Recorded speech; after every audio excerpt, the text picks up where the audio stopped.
Corona संकट के बीच दुनिया भर में एक रहस्यमय बीमारी ने बच्चों के लिए बड़ा खतरा पैदा कर दिया है।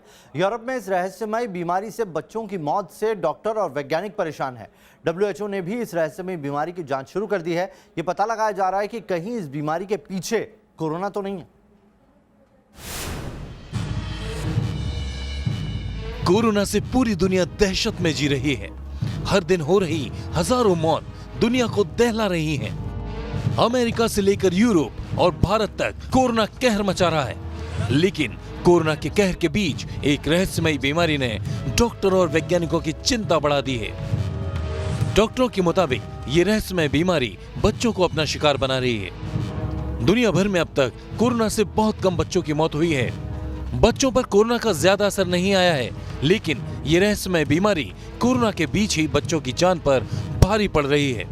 रिपोर्ट्स के मुताबिक इस रहस्यमय बीमारी से अमेरिका समेत 6 यूरोपीय देशों में सैकड़ों बच्चों की मौत हो चुकी है। डॉक्टरों के मुताबिक ये एक रहस्यमय सिंड्रोम है जिसका नाम PMIS है, यानी paediatric multi system inflammatory syndrome.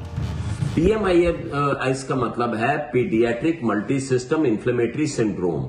और ये इसकी खासियत यह है कि जहां पर भी कोरोना वायरस हुआ उसके महीने के बाद में बच्चों के अंदर इस तरह की बीमारी होनी शुरू हुई कि पूरे सिस्टम्स के अंदर जो है इन्फ्लेमेशन होनी शुरू हो गई। ये बीमारी कुछ इसके लक्षण जो है, एक बीमारी बच्चों में होती है जिसे हम कावासाकी डिजीज कहते हैं, जो कि 5 साल से छोटे बच्चों में होती है। डॉक्टर और वैज्ञानिकों के मुताबिक अमेरिका में 200 बच्चों में इस बीमारी के लक्षण मिले हैं, जबकि इटली में भी कई बच्चे इसके शिकार हुए हैं। इस बीमारी के लक्षण 14 साल से कम उम्र के बच्चों में देखे जा रहे हैं। खासकर जिन इलाकों में कोरोना का प्रकोप है, वहां इस बीमारी से बच्चे सबसे ज्यादा प्रभावित हो रहे हैं। इस बीमारी के जो लक्षण सामने आए हैं, उनमें तेज बुखार होना, शरीर पर रैशेज होना, त्वचा का रंग बदलना, पेट में तेज दर्द होना, धमनियों में सूजन होना और छाती में दर्द जैसी शिकायत सामने आ रही हैं।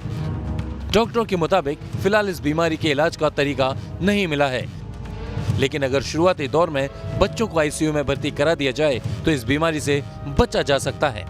का शोध करते करते पता चला कि न्यूयॉर्क के अंदर 100 बच्चों को ये बीमारी हुई थी और पूरे अमेरिका में 19 स्टेट्स के अंदर 200 बच्चों को ये बीमारी हुई है। इटली ने भी सेम बीमारी का रिपोर्ट बैक किया है। ये बीमारी बच्चों के अंदर होती है और इसके सिम्टम्स ये होते हैं कि इसके अंदर फीवर आता है, हाई ग्रेड जनरली फीवर होता है जो कि 5 दिन से ज्यादा चल जाता है। बच्चों में फैल रही इस रहस्यमय बीमारी से जहां डॉक्टर और वैज्ञानिक परेशान हैं, वहीं WHO ने भी कोरोना के बीच पैदा हुए संकट से निपटने के लिए जांच करने के आदेश दे दिए हैं। पता लगाया जा रहा है कि कहीं इस बीमारी का संबंध कोरोना के वायरस से तो नहीं। क्योंकि ये नई बीमारी आई है तो डॉक्टर्स को सेंसिटाइज होना बड़ा जरूरी है और जैसे ही आपको इस बीमारी का शक लगे तुरंत ICU में एडमिट करके सारी जांचें हमें करवा लेनी चाहिए। कोरोना के जो लक्षण अब तक सामने आए हैं, उनमें से virus, respiratory syndrome, cardiovascular syndrome और न्यूरोलॉजिकल सिंड्रोम है। कोरोना वायरस शरीर के अलग अलग अंगों पर हमला करता है। पहले कहा जा रहा था कि कोरोना बच्चों को शिकार नहीं बना रहा, लेकिन हालिया रिपोर्ट्स और रहस्यमय बीमारी ने चिंता बढ़ा दी है। बच्चों के आयु वर्ग में जो ये रहस्यमयी बीमारी उभर कर सामने आई है, वो किस तरह का सिंड्रोम है, इसे लेकर अभी दुनिया भर के वैज्ञानिक भौचक्के हैं। WHO ने भले ही जांच के आदेश दे दिए हैं, लेकिन अभी तक ये प्रोटोकॉल तय नहीं हो पाया है कि इस बीमारी से कैसे लड़ा जाए। साथ ही ये भी शोध का विषय है कि क्या इस बीमारी का कोई लेना देना या फिर किसी भी तरह का संबंध कोरोना वायरस से है। वैज्ञानिक इसे जानने की भरपूर कोशिश में जुटे हुए हैं, लेकिन इस रहस्य से पर्दा उठना अभी भी बाकी है। राम के साथ मधुरेंद्र कुमार, न्यूज़ नेशन, दिल्ली।